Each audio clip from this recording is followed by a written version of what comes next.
New at 6, sold-out parties, exclusive access, and big donations to nonprofits. If you've heard the pitch from City Guru and the site's owner, you're not alone. You may have even gone to some of Drew Morrison's events, but the reality uncovered by the KOMO News investigators is that the charities got shortchanged and the vendors went unpaid. KOMO investigator John Humbert is here now. And John, all this money went somewhere. Yeah, it sure did. In a dozen interviews with sources and a mountain of court documents, a lot of fingers are pointing to City Guru owner Drew Morrison. I thought his events were so cool. Beautiful people, everyone dressed to the nines.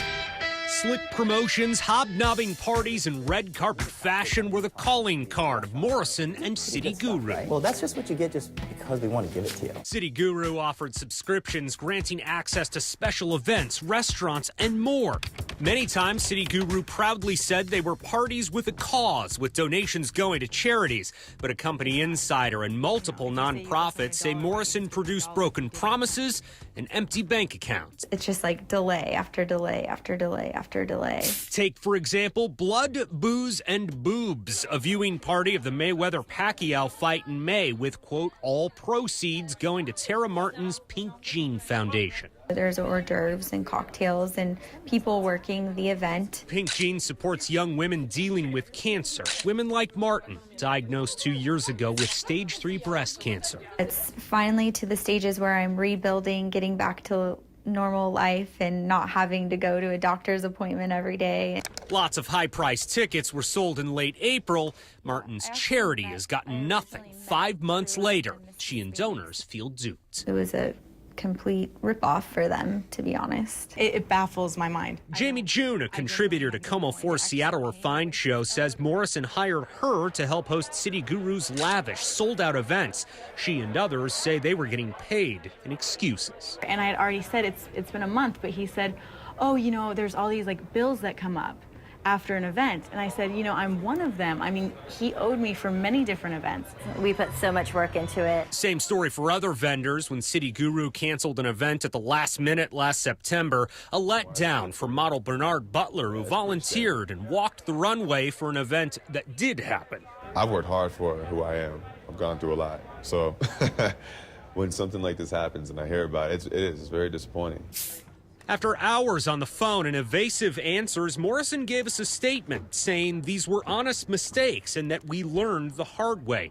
He also called City Guru one of the top event companies in Seattle, yet his website has been down for weeks. Morrison also claimed, I've gone 5 years without a salary to put this company first, although he couldn't provide any proof of that. When somebody won't account for where money went and how it was spent, you have a problem. Attorney Bruce Danielson says City Guru's woes shouldn't be a surprise because of Morrison's past and previous company.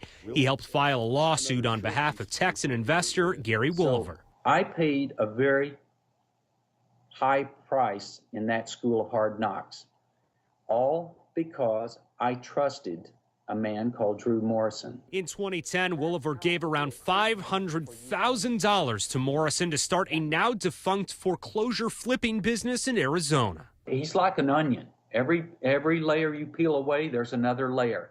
A little bit more stinky and rottener than the one before it. That lawsuit finally got some answers of where the money went. Victoria's Secret, a tire shop, a coffee shop, a movie theater, Petco. Danielson accused Morrison of using investor money on tanning salons, gun shops, car mechanics, fine dining, shopping sprees, the Lover adult store, and a Las Vegas nightclub. The list goes on and on and on. Wolliver claims Morrison is the only person who had access to the accounts. Those numbers show big transfers from the business to Morrison's personal account for spending on exotic fish, sports betting, and yes, more adult stores. And he has failed to produce any documents that show that he actually spent any money on real estate. And you've asked. I have asked. It's been ordered by the court.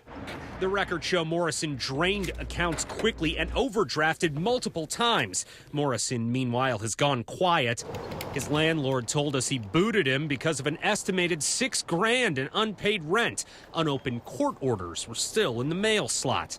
After months in court, the judge granted Wolliver a default judgment in August for a total of more than $970,000. Wolliver doesn't expect anyone, business investors or charities, to ever see any money. I lost my house. I was forced to file bankruptcy. This is a very unfortunate situation, and I truly hope other charities know what is going on. I mean, it's pretty sickening, to be honest.